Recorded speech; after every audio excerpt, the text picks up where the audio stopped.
Assalamualaikum warahmatullahi wabarakatuh. Saya di sini akan mempresentasikan program pembinaan olahraga usia dini cabang olahraga bola basket. Saya sendiri Ayu Kusuma Anggraini, NIM 6211419044. Latar belakang. Bola basket adalah olahraga bola berkelompok yang terdiri dari 2 tim yang beranggotakan masing-masing 5 orang yang saling bertanding mencetak poin dengan memasukkan bola ke dalam keranjang milik lawan. Bola basket sangat cocok untuk ditonton karena bisa dilakukan di ruang terbuka dan di ruang tertutup, dan hanya memerlukan lapangan yang relatif kecil. Selain itu, bola basket mudah dipelajari karena bentuk bolanya yang besar, sehingga tidak menyulitkan pemain ketika memantulkan atau melempar bola tersebut. Personil dalam pertandingan bola basket. Yang pertama, dalam satu pertandingan bola basket ada 2 tim dan 2 wasit. Tiap tim basket terdiri dari 12 pemain, 5 pemain yang bertanding di lapangan, dan 7 pemain sebagai cadangan. Untuk wasit ada 2, yaitu referee wasit utama dan umpai, asisten wasit utama. Peraturan waktu kedatangan. Di bola basket ada 2 aturan waktu, yaitu waktu datangan dan waktu saat pertandingan. Untuk aturan waktu kedatangan, pemain harus hadir 30 menit sebelum berlangsungnya pertandingan. Waktu pertandingan bola basket. Pada pertandingan bola basket dibagi menjadi 4 babak. Tiap babaknya diberi waktu 10 menit. Total waktu pertandingan 40 menit. Bila di babak terakhir waktu habis dan skor pertandingan masih sama, maka akan diberikan 2 babak pertambahan, di mana tiap babak juga berlangsung selama 10 menit. Hanya saja jeda antara babak tambahan ini cuma 2 menit. Yaitu program pembinaan olahraga usia dini. Pemasalan, definisi. Pemasalan yaitu menggerakkan anak usia dini untuk berolahraga secara menyeluruh agar diperoleh bibit-bibit olahragawan handal. Pemasalan olahraga secara khusus merupakan suatu upaya untuk menanamkan dasar-dasar keterampilan gerak dalam usaha mencari bibit-bibit atlet yang berbakat dengan kondisi fisik dan mental yang sehat dan kuat untuk dikembangkan dalam mencapai prestasi yang tinggi. Metode penelitian ini bertujuan untuk mendeskripsikan pembinaan dan prestasi atlet bola basket kelompok umur di bawah 16 dan 18 tahun pada tim bola basket kota dan kabupaten.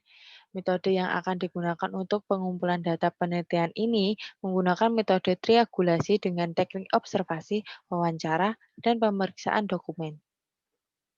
Dilakukan untuk memperoleh informasi tentang jalannya organisasi perbasi kota dan kabupaten sebagai induk organisasi bola basket di kota dan kabupaten. Kota dan kabupaten, dan apa harapan dan motivasi atlet ingin terpilih sebagai pemain basket kota dan kabupaten. Dokumen yang akan diperiksa dalam penelitian ini adalah dokumen di perbasi kota dan kabupaten yang berupa barang-barang tertulis, yaitu dokumen-dokumen penting yang dimiliki perbasi, program latihan yang dibuat pelatih, bukti sertifikat pelatih yang dimiliki pelatih di perbasi kota atau kabupaten, struktur organisasi klub, bukti prestasi yang pernah diraih atlet, data reduction, data yang diperoleh dari lapangan, kemudian dirangkum, kemudian diambil hal-hal yang pokok dan memfokuskan pada hal-hal yang penting. Target sasaran, koordinasi antara perbasi, KONI, pemerintahan, kota kabupaten sangat diperlukan dalam pembinaan prestasi olahraga suatu daerah karena sinergi antar stakeholder sangat dibutuhkan untuk mencapai prestasi terbaik. Kegiatan yang bisa diselenggarakan berupa kejuaraan bola basket dan kegiatan latihan. Perbasi kota memiliki klub-klub juga. Berbagai macam kegiatan kejuaraan selalu diupayakan demi kemajuan olahraga bola basket di kota kabupaten. Sebagai bagian dari proses pembinaan olahraga bola basket, peran pelatih dalam proses pembinaan tentunya sangat penting, karena atlet atau tim adalah cerminan pelatih itu sendiri. Tujuan pemasalan dalam cabang olahraga basket yaitu membina dan meningkatkan kesegaran jasmani dan rohani, pembentukan watak atau kepribadian, menanamkan dasar-dasar keterampilan gerak dalam usaha pencapaian prestasi yang tinggi, memberikan edukasi mengenai pentingnya olahraga dan menambah wawasan tentang cabang olahraga basket, Dan terakhir mencari bibit-bibit atlet yang akan dikembangkan lebih pada saat pembibitan atlet. Upaya pemasalan dalam cabang olahraga basket yaitu menyediakan sarana dan prasarana olahraga basket yang memadai di berbagai tempat agar semua kalangan dapat menggunakannya. Menyiapkan tenaga pengajar olahraga yang mampu menggerakkan kegiatan olahraga seperti cabang olahraga basket di sekolah. Yang ketiga, mengadakan demonstrasi pertandingan atlet-atlet basket berprestasi. Yang terakhir, merangsang minat anak-anak untuk berolahraga basket melalui media massa, TV, video, elektronik, game, dan lainnya. Pembibitan. Pembibitan merupakan pola memilih si atlet berbakat secara ilmiah. Pentingnya pembibitan dapat menemukan bakat dominan dalam mencapai prestasi. Selain itu, dapat lebih efisien dalam tahap pembinaan. Pembibitan olahragawan harus dimulai dari jenjang yang paling bawah, seperti sekolah-sekolah. Maka, pembinaan yang terorganisir perlu dilaksanakan dengan baik sehingga akan mudah terjangkau terkait pembinaan prestasi kepada seluruh peserta didik yang memiliki potensi prestasi di kemudian hari. Identifikasi. Proses pembibitan ini diperlukan adanya identifikasi bakat. Identifikasi bakat terdiri ada 3 tahap. Tahap identifikasi awal, yaitu pertama menemukan kekurangan fisik yang membatasi atau menghambat usaha atlet. Kedua, menentukan tingkat perkembangan fisik calon atlet melalui cara sederhana. Yang terakhir, mendeteksi genetik yang dominan. Yang selanjutnya, tahap identifikasi kedua. Tahap penting pemilihan calon atlet. Yang kedua, teknik yang digunakan yaitu menilai atau mengevaluasi dinamika parameter biometrik dan fungsional. Yang ketiga, peranan psikolog sangat penting dalam melakukan tes psikologi secara menyeluruh. Dan tahap terakhir, tahap identifikasi akhir. Calon tim nasional rinci reliable dan berhubungan dengan persyaratan olahraga yang dipilih. Pemeriksaan. Yang pertama, pemeriksaan kesehatan. Kedua, adaptasi psikologis pada latihan dan kompetisi. Ketiga, kemampuan mengatasi tekanan. Keempat, potensi meningkatkan prestasi di masa selanjutnya. Seleksi. Suatu upaya penjaringan atlet-atlet muda yang sedang berpartisipasi dalam olahraga tertentu dengan menggunakan tes-tes kemampuan fisik, fisiologis, dan psikologis dalam upaya melakukan identifikasi terdapat terhadap atlet yang mempunyai kemungkinan paling berhasil dalam cabur yang diikutinya. Tujuannya mengidentifikasi dan memilih calon atlet yang berkemampuan tinggi dalam cabur tertentu. Makin awal anak menunjukkan kesesuaian latihan dengan kemampuan belajar, makin berhasil dalam menyelesaikan program latihan. Proses penentuan kemampuan-kemampuan prakondisi prestasi. Pengembangan bakat. Pengembangan bakat adalah proses pemilihan calon atlet pada tahap berikutnya. Pada tahap ini, atlet harus diberikan infrastruktur memadai yang memungkinkan atlet dapat mengembangkan potensinya secara penuh. Program latihan. Pada pengembangan bakat tentu adanya program latihan untuk menunjang agar atlet dapat ditambah kemampuannya.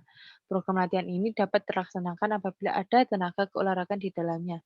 Di sini saya akan menunjukkan program latihan basket secara umum yang ada di tabel tersebut, tabel khusus mesocycle pra persiapan bulan Januari.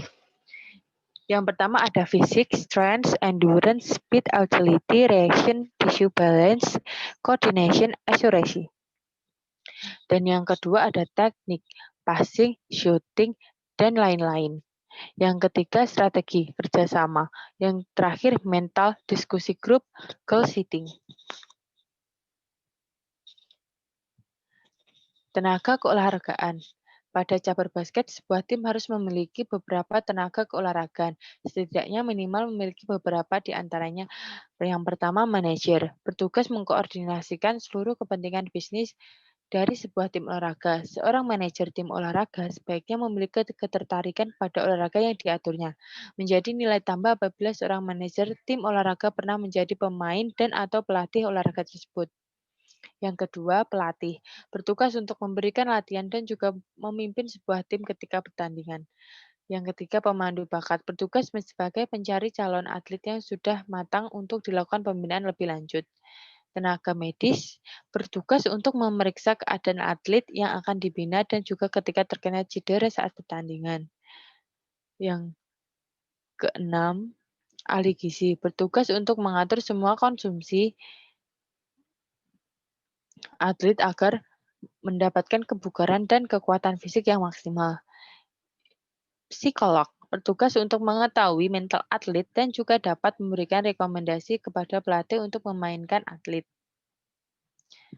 Simpulan, proses pembinaan yang dilakukan berbasis kota kabupaten masih terdapat kendala, terutama pada minimnya kejuaraan antara pelajar yang menjadi penyumbang pemain bola basket di bawah usia 16 dan 18 tahun. Pembibitan yang dilakukan sudah berusaha dimulai dari tingkat SD sampai SMA. Program latihan yang dilaksanakan yaitu program latihan fisik, program latihan mental, program latihan taktik, dan program latihan keterampilan.